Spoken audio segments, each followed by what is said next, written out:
यही शिवराज सिंह जी से पूछिए, जब इनका एक्सीडेंट हुआ था तब इनको किसने मदद की थी, पूछिए जरा आके। इसको लूट की सरकार कह रहे हैं, क्यों, ऐसा क्यों? दिग्विजय सिंह से पैसा कमा नहीं सकते, ठेकेदारों से पैसा कमाते ये हैं। जो ठेकेदारी का पैसा ये किसके पास जाता है? भाजपा के दलालों से लेकर मुख्यमंत्री तो और ऊपर तक, अब दिल्ली तक मोदी जी के पास जाता है।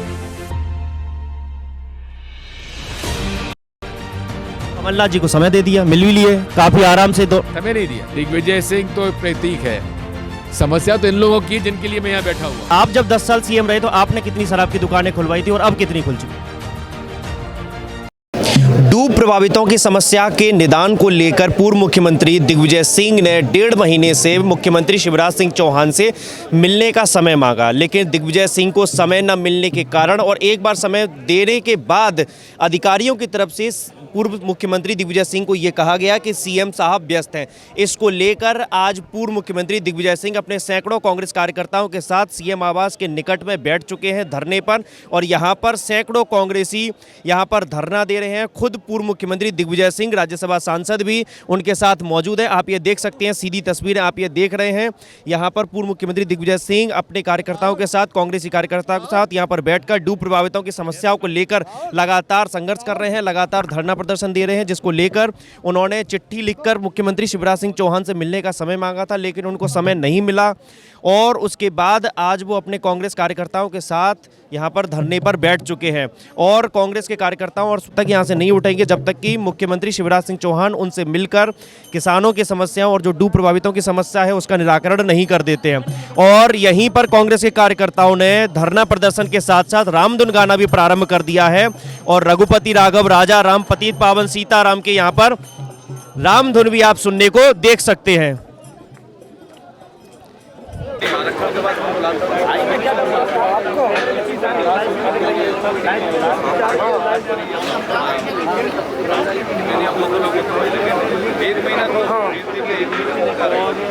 डूब प्रभावित किसानों की विभिन्न मांगों को लेकर आज पूर्व मुख्यमंत्री दिग्विजय सिंह आज सीएम आवास के निकट धरने पर बैठे हैं। सर, ये क्या मुद्दा है जिसको लेकर आप लगातार मुख्यमंत्री शिवराज सिंह चौहान से समय मांग रहे हैं, लेकिन आपको समय नहीं मिल रहा? ये किसानों से पूछे ना मुद्दा क्या है, इनसे पूछिए आप। तो आप ये बताएं, आपको समय क्यों नहीं मिल रहा है? जब जी जी जी क्या मुद्दा है, क्या मुद्दा है? सर, हमारे यहाँ टैम नदी का डैम बन रहा है, लटेरी तहसील ग्राम पंचायत मुंडेला का रहने वाला हूँ मैं। 900 वोटिंग है, 900 परिवार है साहब, सब पूरे डूब क्षेत्र में चले गए हैं। ना तो हमको मुआवजा मिल रहा, ना पाइपलाइन का पैसा मिल रहा। मुआवजे की लड़ाई है। सर, आप जब 10 साल सीएम रहे थे तो बीजेपी के जितने भी पूर्व सीएम थे वो आपसे समय मांगते, तो क्या आप समय देते थे या इसी तरीके से आप करते थे? मैं तो उनके घर पे जाके जो कहते थे वो पूरा कर देता था, उनको मेरे दफ्तर भी नहीं बुलाता था, उनका सम्मान करता था। यही शिवराज सिंह जी से पूछिए कि जब इनका एक्सीडेंट हुआ था तब इनको किसने मदद की थी, पूछिए जरा आके। किस साल की घटना है सर? ये घटना है सन 96 की। जी सर, एक बात और, जैसे कि आप लगातार लिख रहे हैं, पत्र दे रहे हैं, लगातार आप मुद्दा उठा रहे हैं ट्विटर पे भी, सोशल मीडिया पे भी, लेकिन आपकी मांग क्यों नहीं सुनी जा रही? आखिर इन किसानों की मांग क्यों नहीं सुनी? क्या कारण है? आप इसको लूट की सरकार कह रहे हैं, क्यों, ऐसा क्यों? क्योंकि लूट की सरकार है। दिग्विजय सिंह से पैसा कमा नहीं सकते, ठेकेदारों से पैसा कमाते हैं। तो ये जो ठेकेदारी का पैसा ये किसके पास जाता है? ऊपर से लेकर नीचे तक, भाजपा के दलालों से लेकर मुख्यमंत्री तो और ऊपर तक, मतलब दिल्ली तक? निश्चित तौर पे। मोदी जी भी? मोदी जी के पास जाता है, किसके पास जाता है मैं नहीं जानता, लेकिन उससे ही तो हमारे विधायक खरीदे गए। उनके पास कहाँ से पैसा है? कोई चेक काट दिया था क्या? मेरे साथ मौजूद है पूर्व सांसद लक्ष्मण सिंह जी। लक्ष्मण सिंह जी, अब ये अगर आपको समय नहीं दिया जाता है तो आप कब तक बैठे रहेंगे? इस मांग को कब तक उठाएंगे? भाई साहब ने जो कहा है वही हम कह रहे हैं, जो लिखित में नहीं देंगे जब तक नहीं उठेंगे। तो आपको लिखित में दे दिया जाता है, फिर बना कर दिया जाता है? भाई साहब निर्णय लेंगे। नहीं दिया था, फोन पे कहा था, टाइम फिक्स हो गया, हमने मान लिया, लोगों को बुला लिया, अब वो कैंसिल कर दिया। अब आज फिर कह रहे हैं कि हमने आपको टाइम दे दिया, क्या पता फिर कैंसिल कर दें। कमलनाथ जी को समय दे दिया, मिल भी लिए काफी आराम से। दो समय नहीं दिया, वो छिंदवाड़ा से आ रहे थे, ये देवास जा रहे थे, तो हेलीपैड पे मिल लिए। आपको समय नहीं मिल पा रहा? देखिए कमलनाथ जी बात यह है,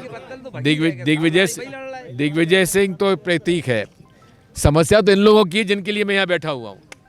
अभी राज्यपाल के पास भी आप लोग गए थे, जो नेमावर हत्याकांड था, उन्होंने भी समय नहीं दिया। क्या कारण है? मतलब कांग्रेस के जो जितने भी लोग जाते हैं या जितने भी जो पीड़ित लोग जाते हैं, बीजेपी के जो जितने भी मंत्री हैं, मुख्यमंत्री, समय नहीं देते, क्या कारण है? मतलब कि 2023 की चुनाव की तैयारी भी से है क्या? आपसे पूछिए, हम तो चाहते हैं कि इस तरह के ये लोग व्यवहार करते रहें। जनता अपने आप, अब जितने यहाँ लोग बैठे हैं उनमें से क्या सब कांग्रेस ही हैं? क्या इन लोगों ने सबने भाजपा को वोट नहीं दिया? किसी ने? दिग्विजय सिंह लड़ाई लड़ता है जनता की, कांग्रेस बीजेपी नहीं करता। मेरे लिए चुनाव तक कांग्रेस बीजेपी, उसके बाद चुनाव के बाद सब हम सब जनता है। और जनता की लड़ाई मैं मुख्यमंत्री था तब भी लड़ता था, मुख्यमंत्री नहीं हूँ अब भी लड़ूंगा और आखिरी सांस तक लड़ता रहूंगा। तो अब कांग्रेस इस मुद्दे को लगातार आगे बढ़ाएगी, हर मुद्दे को चाहे बिजली हो, महंगाई हो, इस सभी मुद्दे को। बिजली का मुद्दा हमको लेना है। किस कदर, कल सीहोर में मैं था, वसूली में लोग बाग, उनकी पुलिस के लोग मोटरसाइकिल उठा के ले जा रहे हैं, पकड़ के ले जा रहे हैं। 5-5, 10-10 हज़ार के बिल आ रहे हैं गरीबों के। कमलनाथ जी के समय 150, 100 रुपए में बिल आते थे, किसानों का बिल आधा रह गया था। तो ये लड़ाई हमारी जनता के लिए है। नई आबकारी नीति पर आप क्या कहेंगे? हर चीज महंगी,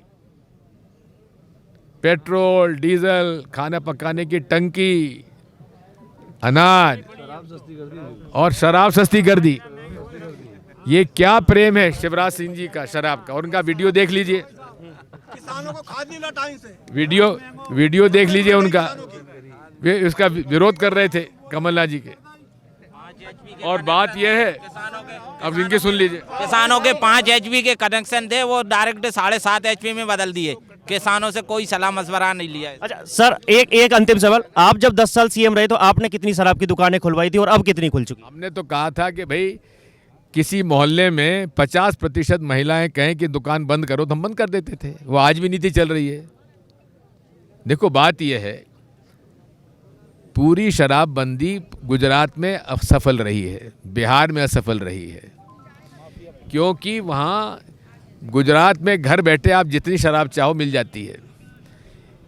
शिवराज सिंह जी ने नर्मदा किनारे के 5 किलोमीटर तक के शराब के ठेके बंद कर दिए। अब ऐसा हो गया है कि जो शराब आप चाहो, जो जैसी बोतल चाहो, आपको 15 मिनट में होम डिलीवरी हो जाती है। मंडला का पता लगा लीजिए। और मंडला यही नहीं, साथ में मुर्गा खाना, कबाब खाना है कि बकरी का कबाब खाना है, वो भी आ जाता है साथ में। नर्मदा की आपने बात छेड़ दी, तो वहाँ पर रेत खनन को लेकर आप लगातार बात उठाते भी रहते हैं, तो ये क्या हुआ? आप BD शर्मा के ऊपर भी इसका बात ये है, पन्ना जिले में